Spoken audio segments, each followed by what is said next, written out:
നമസ്കാരം. Calligraphy writing ഇഷ്ടപ്പെടുന്ന ആളുകൾക്ക് വേണ്ടിയിട്ടുള്ള ഒരു വീഡിയോ ആണ് ഇന്നത്തേത്. കാലിഗ്രാഫി റൈറ്റിങ്ങിന് ഉപയോഗിക്കുന്ന ബ്രഷ് പെൻ, അതുപോലെ തന്നെ കാലിഗ്രാഫി റൈറ്റിങ്ങിന് ഉപയോഗിക്കുന്ന അറബിക്കൊക്കെ എഴുതാൻ ഉപയോഗിക്കുന്ന കാലിഗ്രാഫി പെൻ, ഇത് രണ്ടുമാണ് ഇന്നത്തെ വീഡിയോയിൽ പരിചയപ്പെടുന്നത്. ഞാൻ ഉപയോഗിക്കുന്ന രണ്ട് തരം കാലിഗ്രാഫി റൈറ്റിങ്ങിന് ഉപയോഗിക്കുന്ന പേനകളാണ്. ഒന്ന് ബ്രഷ് പെന്നും അതുപോലെ തന്നെ കാലിഗ്രാഫി പെന്നും. അത് നമുക്ക് ബ്രഷ് പെന്നിനെ കുറിച്ച് പറയാം. കാംലിൻ എന്ന കമ്പനിയുടെ ബ്രഷ് പെന്നാണിത്. ഇതിൽ 12 പീസ് കളറുകളാണുള്ളത്. ഇതിന് ഏകദേശം റേറ്റ് വരുന്നത് 195 റുപ്പീസാണ്. ഇതിൽ 12 കളറുകളുണ്ട്. അത് നമുക്ക് ഇതൊന്ന് അൺബോക്സ് ചെയ്ത് നോക്കാം.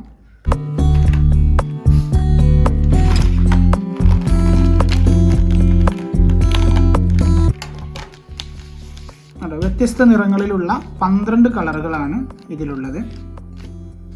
ഓക്കെ, ഇതിൻ്റെ ടിപ്പ് വരുന്നത് ഇതാണ് കാംലിൻ്റെ ബ്രഷ് പെൻ. ഓക്കെ, ഇത് ഓപ്പൺ ചെയ്യുന്ന സമയത്ത് ഇങ്ങനെ ഒരു ഷാർപ്പ് എഡ്ജാണ് നമുക്ക് കാണാം. ഷാർപ്പ് പോയിന്റും അതുപോലെ തന്നെ കുറച്ച് വീതി കൂടിയ ഭാഗവും ഇത് നമുക്ക് എഴുതാൻ ആവശ്യമുണ്ട്.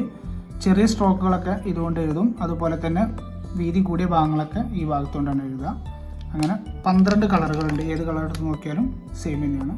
അടുത്തതായി കാലിഗ്രാഫി പേനകൾ നോക്കാം. ഇത് ബ്രഷ് പെൻ അല്ല, സാധാ പേനകളാണ്. ചിസൽ രൂപത്തിലുള്ള പേനകളാണ്. ഇതിൽ 3 പേനകളാണുള്ളത്. ഇതിനും നേരത്തെ പറഞ്ഞതുപോലെ 200 രൂപയാണ് ഇതിൻ്റെ വില.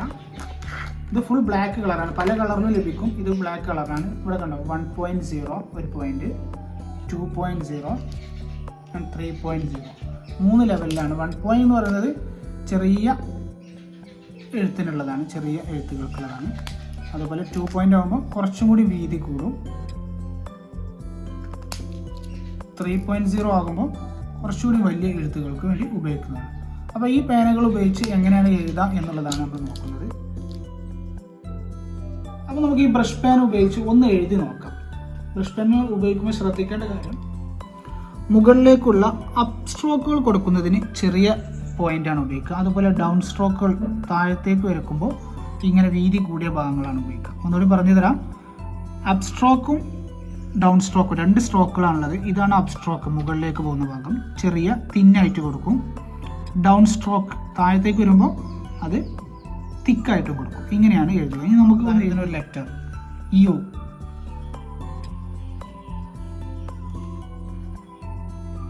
കണ്ടോ, യു എന്ന് എഴുതുന്നത്. ഇനി വേറെ ഏതെങ്കിലും അക്ഷരം നോക്കാം.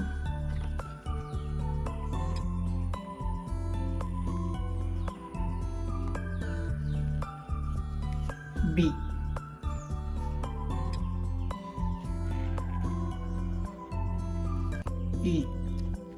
ഈ അപ്പ് സ്ട്രോക്കുകൾ മുഴുവൻ തിന്നാണ്, എന്നാൽ ഡൗൺ സ്ട്രോക്കുകൾ തിക്കായിട്ടാണ് നമ്മൾ ഉപയോഗിച്ചിട്ടുള്ളത്. ഇനി നമുക്ക് നോക്കാം. കാലിഗ്രാഫി റൈറ്റിംഗ് എന്ന് പറയുന്നത് ഒരു സ്ലോ പ്രോസസ്സാണ്. ആരും ധൃതി പിടിച്ച് പെട്ടെന്ന് എഴുതി തെറ്റിക്കേണ്ട ആവശ്യമില്ല. വളരെ സ്ലോ ആയിട്ട് എഴുതിയാൽ മാത്രമേ നമുക്കതിൻ്റെ എഡ്ജും കാര്യങ്ങളൊക്കെ വളരെ ഷാർപ്പായി ക്ലിയറായി നിൽക്കുകയുള്ളൂ എന്നുള്ള കാര്യം പ്രത്യേകം ശ്രദ്ധിക്കണം.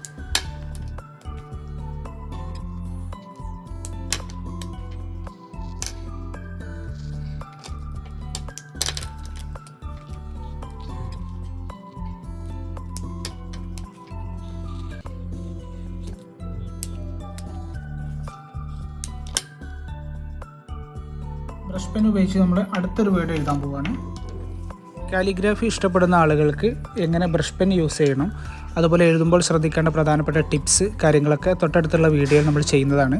അപ്പോൾ ചാനൽ സബ്സ്ക്രൈബ് ചെയ്യാത്ത ആരെങ്കിലും ഉണ്ടെങ്കിൽ സബ്സ്ക്രൈബ് ചെയ്യുക, അതുപോലെ ലൈക്ക് ചെയ്യുക, ഷെയർ ചെയ്യുക, സപ്പോർട്ട് ചെയ്യുക. അപ്പോൾ കൂടുതൽ വീഡിയോസ് നമുക്ക് തൊട്ടടുത്തുള്ള ദിവസങ്ങളിൽ അപ്ലോഡ് ചെയ്യുന്നതാണ്.